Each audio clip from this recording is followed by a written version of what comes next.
I was just walking the dogs and thought about how rewarded ego is in our society, and how it can absolutely trick us into thinking that our fulfillment will be there when we accomplish an ego-based thing. And what I mean by that is, if you really look at what your goals are in your life, what are the things that you hope for, even if you didn't write out goals, but you just think of things that you want. If you find yourself thinking things habitually like, I want to beat that person at this, or be number one. I want to win. I want more. Often it can trick us because these can be things that society has painted a picture for us as the highest form of happiness. And there are things that feel like major accomplishments and highest goals that actually are a new trap.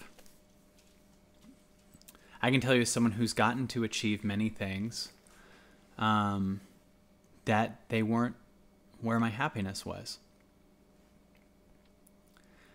And when you're in your body and you're in your heart, you really actually feel that there's nothing to protect, there's nothing to fix, there's nobody to be better than.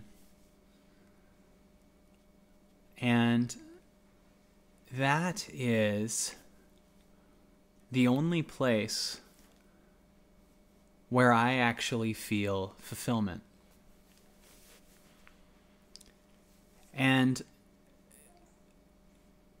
when you realize that having a goal sometimes can be an egoic thing, you can step back and go, maybe there's something even easier for me that I can't see,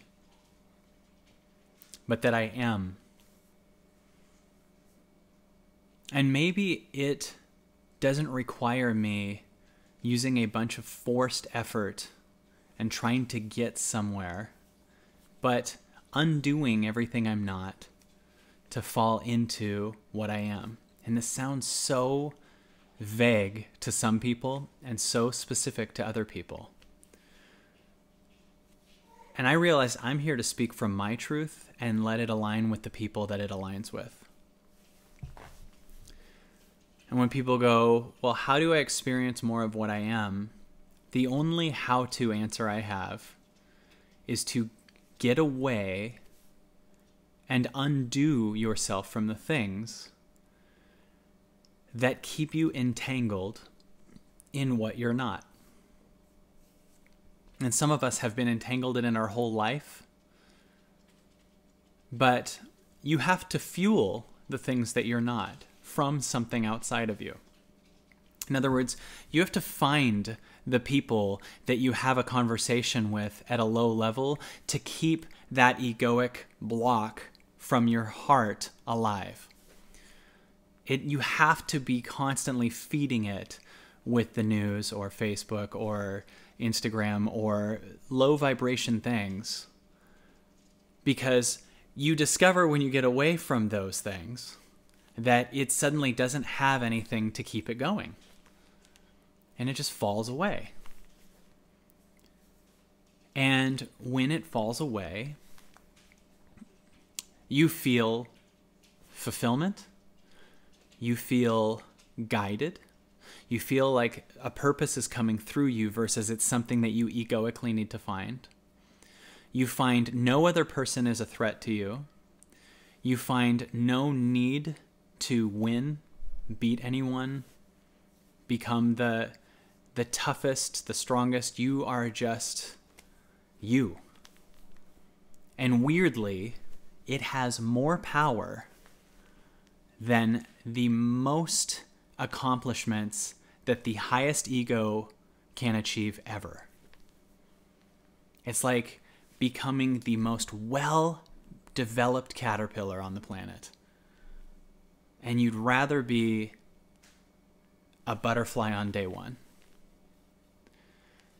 And the more you get in alignment with your heart, the more you disassociate yourself and don't bring yourself into the energy of the things that would fulfill your ego that blocks you from you. And if you really want to know what you are, ask yourself what you want to experience in you. Not what you want to experience externally, but what you want to experience in you. And then allow yourself to not fuel the blockage from you. And the blockage shows up and it fills this thing that blocks you from accessing you. Because what you are under that is more fulfilling, more powerful, more impactful, more creative, more playful, more free, more loving than anything that you can get to here. So instead of trying to get somewhere, imagine just letting that person, that part of you that wants to get somewhere, fall over.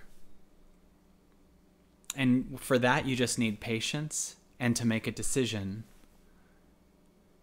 to go to a place that doesn't fuel this, to remove the fuel from this. Then you're in your heart, and then your heart tells your ego what to do, not your ego responds to the outside world.